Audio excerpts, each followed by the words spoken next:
नमस्कार, मैं सुलभ कुमार शर्मा और छत्रपति में आज आप सबका स्वागत करता हूँ।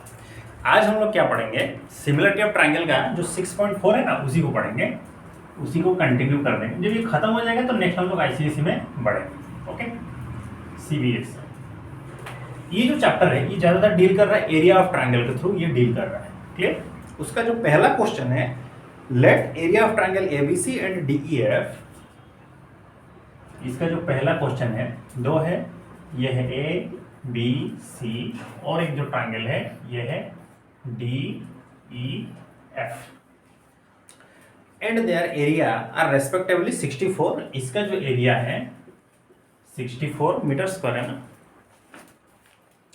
64 सेंटीमीटर स्क्वायर, और इसका है 121 सेंटीमीटर स्क्वायर। फिर उसने बोला ईएफ का वैल्यू है 15.4, पूछा बीएफ का, बीसी का जो वैल्यू है वो कितना होगा, ये आप बताइए। देखिए, प्रोपोर्शनलिटी थ्योरम के हिसाब से, सिमिलरिटी के थ्योरम के हिसाब से, जब दो ट्रायंगल जब सिमिलर हो जाएंगे तो उनका एरिया का रेशियो क्या होगा, उनके करस्पॉन्डिंग साइड्स के स्क्वायर के साथ सेम हो जाएगा। जैसे अगर मैं बोलूं area of triangle A B C by area of triangle D E F equal to क्या होगा, इनके कॉरस्पॉन्डिंग साइड के स्क्वायर हो जाएगा। मतलब BC का स्क्वायर बाय EF का स्क्वायर के साथ सेम हो जाएगा। तो एरिया ऑफ ट्रायंगल ABC इसका कितना है, 64 है, और ये है 121 इक्वल टू BC का वैल्यू हम लोग को मालूम है नहीं, और ये है 15.4। इसका हम लोग होल स्क्वायर ले सकते हैं। जब होल स्क्वायर साइड चेंज होगा तो रूट ओवर हो जाएगा। तो root over of 64 by 121 equal to BC 15.4। तो दिस इज 8 11 BC 15.4। ओके, देखिए ये हो गया कितना, 15.4। अब हमको BC चाहिए तो इसको क्रॉस मल्टीप्लाई कर दीजिए। तो BC equal to 8 into 15.4 by 11। तो सिर्फ BC का वैल्यू कितना हो गया, 11 से इसको कैंसिल करिए, 11 1 जा 11 और पॉइंट 11 4 जा 44 हो जाएगा। तो 8 4 जा 32 2 3 8 1 जा 8 3 11। सो द आंसर हुआ कितना, BC का वैल्यू कितना हो गया, 11.2 सेंटीमीटर। क्लियर? तो ये जो BC है इसका वैल्यू कितना हुआ, 11.2 सेंटीमीटर। सॉल्व। क्लियर? ये था आपका नंबर 1। अब इसी तरह नंबर 5 को देखिए, थोड़ा हम लोग आगे बढ़ते हैं। नंबर 5 क्या लिखा है उसमें जरा पढ़िए।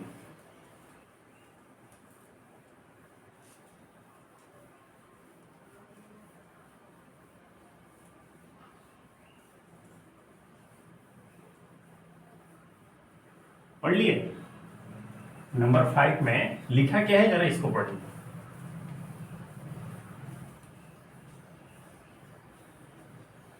उसमें ये बोला गया है नंबर 5 में DE और F हैं।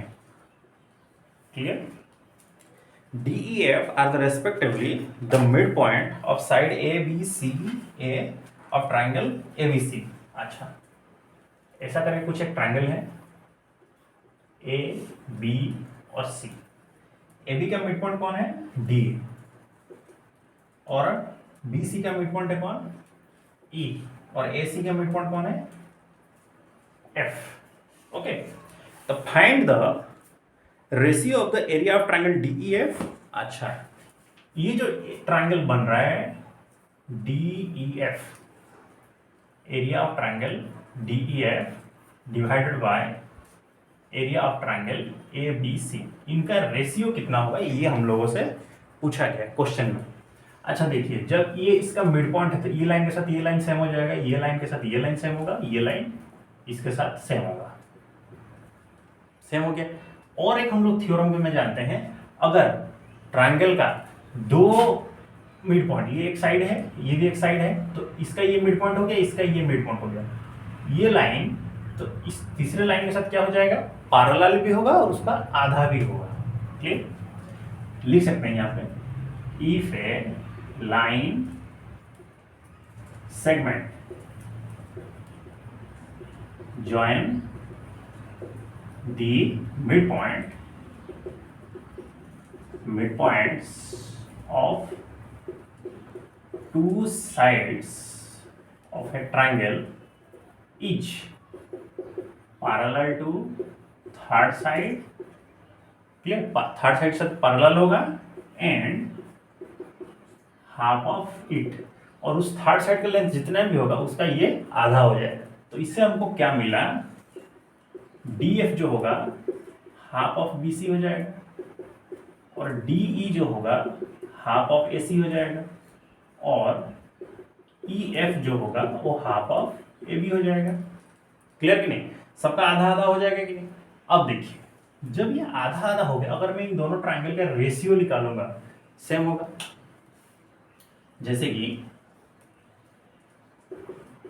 In triangle DEF and triangle ABC, क्यों, क्योंकि न्यूमरेटर में DEF है, डिनोमिनेटर में ABC है। इन दोनों में ट्राइंगल्स में हमको मिला क्या क्या, तो पहले DEF को लिखिए, DF किधर है, DF बाय BC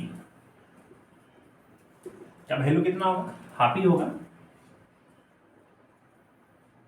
ओके, और DE बाई AC करिए और EF बाई AB करिए। अगर ऐसा करेंगे तो हमको क्या मिलेगा, EF का वैल्यू कितना था, हाफ ऑफ AB था ना। चलिए ठीक है, तो यहाँ पर हम लोग हाफ ऑफ AB लिख देंगे और ये AB लिख रहे हैं, तो ये दोनों कटेंगे ना, तो कितना हो रहा है, हाफ। तो ये जो हाफ है इन तीनों के लिए तो हो रहा है ना। अब देखिए, जो दो ठो ट्राइंगल का साइड का रेशियो अगर जब सेम हो जाएगा तो दोनों ट्राइंगल क्या होते हैं, सिमिलर होते हैं ना। ठीक, तो इंप्लाइज क्या हुआ, triangle DEF similar to triangle ABC। Okay, DEF similar to triangle ABC, कैसे, साइड साइड साइड एक्सियम के थ्रू।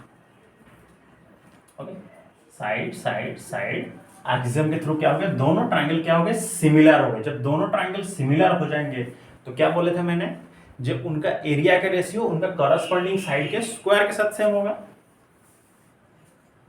तो area of triangle DEF divided by area of triangle ABC, clear.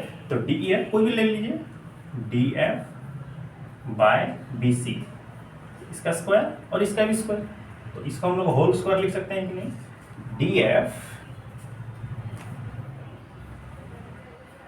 Bye BC का whole square, और DF जानते हैं कितना होगा, BC का हाफ हो जाएगा ना, तो half of BC, this is also BC, तो इसका जब स्क्वायर कर दीजिएगा तो ये कटेगा, तो दिस इज 1/4। तो रेशियो कितना हो गया इन दोनों का, 1/4 हुआ। Answer proved, this is 1/4। अगर इसको हम लोग रेशियो फॉर्मेट में लिखना चाहेंगे तो 1:4 होगा। प्रूव्ड, क्लियर, सॉल्व हो गया। ठीक, इस चीज को आप लोग नोट डाउन कर लीजिए। अब लास्ट वाला देखिए, 7 नंबर का जो क्वेश्चन है इसको देखिए, जरा रीडिंग करिए। तो जब तक हम इसको इरेज कर रहे हैं तब तक आप इसको रीडिंग कर लीजिए, क्वेश्चन को रीडिंग कर लीजिए, अच्छा है। देखिए, मैथमेटिक्स में क्वेश्चन को रीडिंग करिएगा।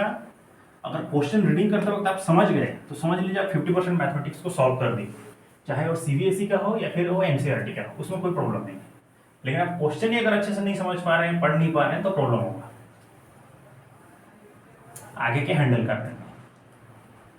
क्लियर, अगर क्वेश्चन आप अच्छे से समझ नहीं पा रहे हैं, पढ़ के अगर नहीं समझ पा रहे हैं, तो प्रॉब्लम होगा आपको क्वेश्चंस को आंसर का हैंडल करने में। अगर क्वेश्चन आप अच्छे से समझ गए तो कोई प्रॉब्लम नहीं।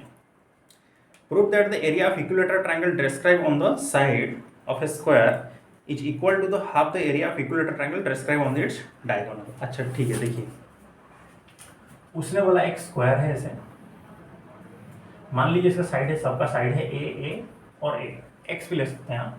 तो इसका कोई भी एक साइड के ऊपर एक इक्विलेटरल ट्रायंगल ऐसे बनाया गया है और उसका एक डायगोनल है। तो डायगोनल के ऊपर पाइथागोरस थ्योरम जब हम अप्लाई करेंगे तो ये 90 डिग्री होता है ना, तो ये ए, तो इसका वैल्यू कितना होगा, √2a। आप क्या करिए, इस डायगोनल के ऊपर एक और इक्विलेटरल ट्रायंगल ड्रॉ कर दीजिए समझने के लिए। तो ये हो गया ABCD, दिस इज E और this is F। Clear. 7 draw 2 equilateral triangle, कौन कौन, ABE एंड BDF। ओके, दो इक्विलेटरल ट्रायंगल ड्रॉ कर दी। और आप भी जानते हैं और हम भी जानते हैं, ये अगर √2a है तो this is also √2a this is also root 2a। ये है तो ए। आप भी जानते हैं और हम भी जानते हैं, दो इक्विलेटरल ट्रायंगल आपस में सिमिलर होते हैं। ठीक है, two equilateral triangle are similar. ठीक, दो इक्विलेटरल ट्रायंगल क्या होते हैं, आपस में सिमिलर होते हैं। तो triangle A B E similar triangle B D F. जब ये सिमिलर हो गए तो इनका एरिया क्या हो जाएगा, साइड के प्रोपोर्शनल हो जाएगा। Area of triangle A B E by area of triangle B D F. तो क्या होगा, ये ए बी का स्क्वायर बाय बी डी का स्क्वायर। तो आप A B by B D को लिखिए, इसका होल स्क्वायर हो जाएगा। ए बी का वैल्यू कितना है, ए है, और दिस इज √2a का स्क्वायर कर दीजिए। ये दोनों कटा तो ये कितना हो गया, 1/2 हो गया कि नहीं। अब उसने क्या बोला था, ये प्रूफ करिए जो वो आधा होगा। तो इसको जब हम लोग क्रॉस मल्टीप्लाई कर देंगे तो area of triangle A B E, मतलब ऊपर वाला ट्रायंगल, ये वाला जो इक्विलेटरल ट्रायंगल है जो साइड के ऊपर बना हुआ है, वो क्या हो जाएगा, half of area of triangle B D F, जो कि डायगोनल के ऊपर बना है। प्रूव हुआ कि नहीं, प्रूव हो गया तो चलिए ठीक है। तो आज आप लोग क्या करिए, आज आप लोग का जो होमवर्क है एक्सरसाइज 6.4 ऑल खत्म करिए विथ एग्जाम्पल। ठीक है, वही सारा का सारा एग्जाम्पल से साथ इसको आप खत्म कर दीजिए, और नेक्स्ट क्लास में प्रेजेंट रहिएगा, हम लोग नया चैप्टर पढ़ेंगे। शायद 6.4 अगर खत्म हो गया तो एक और है ना, पाइथागोरस थ्योरम 6.5 शायद। अच्छा ठीक है, तो अगले क्लास में हम लोग 6.5 को खत्म करेंगे। 2 क्लासेस लगेंगे 6.5 को खत्म करने में, उसके बाद हम लोग आईसीएसई की तरफ टर्न करेंगे। ये चैप्टर इंपॉर्टेंट चैप्टर है, इसीलिए हम एक दिन सीबीएसई और एक दिन आईसीएसई जैसे पढ़ा रहे थे वैसे नहीं पढ़ा रहे हैं। पहले सीबीएसई का खत्म हो जाए, फिर हम लोग आईसीएसई की तरफ पढ़ेंगे। ये इंपॉर्टेंट चैप्टर है और आप इसको अच्छे से प्रैक्टिस करिएगा, और इसमें से क्वेश्चन एग्जाम्स में आते हैं। क्लियर? तो हम लोग मिलते हैं अगले क्लासेस में, तब तक आप अपना ख्याल रखिए, खुश रहिए और सुरक्षित रहिए। नमस्कार।